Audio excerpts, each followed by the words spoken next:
अस्सलाम वालेकुम दोस्तों, मैं उम्मीद और आप देख रहे हैं मेरा YouTube channel XYZ budgies parrot. उम्मीद है आप सब दोस्त खैरियत से होंगे और अपने बर्ड का अच्छे से ख्याल रख रहे होंगे। फ्रेंड, क्योंकि गर्मियों का मौसम चल रहा है और गर्मियों के मौसम में अगर आप ब्रीड लेना चाहते हैं तो किन चीज़ों का आपको ख्याल रखना चाहिए और क्या करना चाहिए जिससे आप अच्छा रिज़ल्ट गर्मियों के सीज़न में भी ले सकें। तो आइए आज की वीडियो स्टार्ट करते हैं।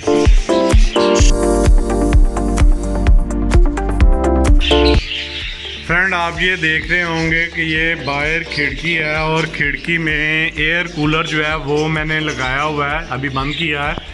तो एयर कूलर बहुत ज़रूरी है, इसको आपने बाहर लगाएं ताकि ये आपके जो शेड है उसका टेम्परेचर और ह्यूमिडिटी है जो उसको मेंटेन कर सके, क्योंकि अभी तो काफ़ी दिनों से मौसम अच्छा हो गया है और इस वजह से इतना इशू नहीं है। लेकिन फिर भी आप यही कोशिश करें कि आप जो है एयर कूलर जो है वो यूज़ करें, वो चलाएं, जिससे आपका शेड का टेम्परेचर जो है वो नॉर्मल रहे। और टेम्परेचर कम कोशिश करें कि आपका आजकल के मौसम में जो कि बाहर 34-35 या 32 टेम्परेचर है, तो आप अगर अपने शर्ट का टेम्परेचर 26 से 28 के दरमियान भी रख लेते हैं तो आप अपने जो पेयर हैं उनसे अच्छी ब्रीड ले सकते हैं।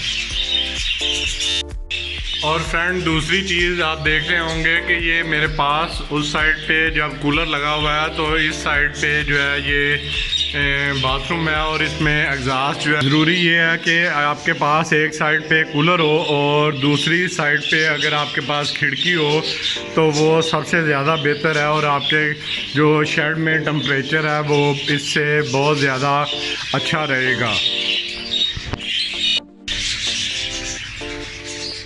फ्रेंड, आप ये देख रहे होंगे कि यहाँ पे टेम्परेचर मीटर पे जो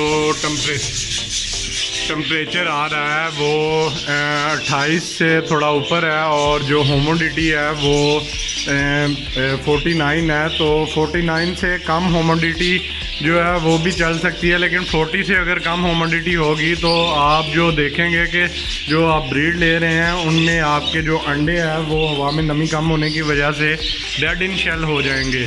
इसलिए आप कोशिश करें कि आपकी ह्यूमिडिटी जो है 50 से ऊपर रहे। उससे ये होगा कि आपके पास जो रिज़ल्ट आएगा वो काफ़ी अच्छा आएगा। इसके अलावा आप देख रहे होंगे बहुत सारे दोस्त हैं जो कॉलोनी में मटकियाँ लगाते हैं, तो अभी मैं आपको बताता हूँ कि और इसके अलावा आपने क्या करना है।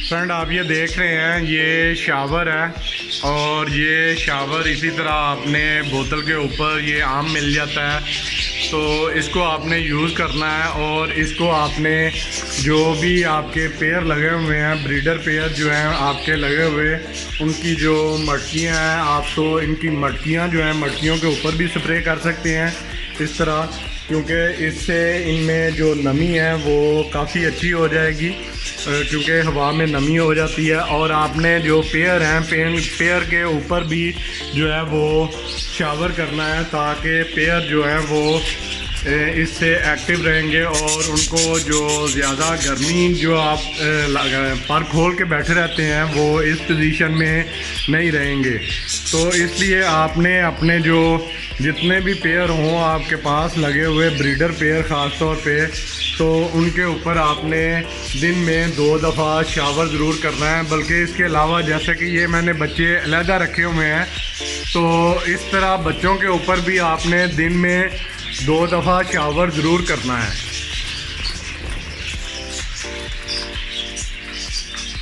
तो इंशाल्लाह अगर आप ऐसे करेंगे तो उम्मीद है आपके पास रिज़ल्ट काफ़ी अच्छा आएगा। आज की वीडियो में फ़िलहाल इतना ही, यही मैं अपने दोस्तों को बताना चाह रहा था। जो नए दोस्त देखने वाले हैं वो मेरे चैनल को सब्सक्राइब करें और कमेंट में ज़रूर बताइएगा वीडियो आपको कैसी लगी। नेक्स्ट वीडियो तक के लिए इजाज़त दें। ओके, अल्लाह हाफिज़।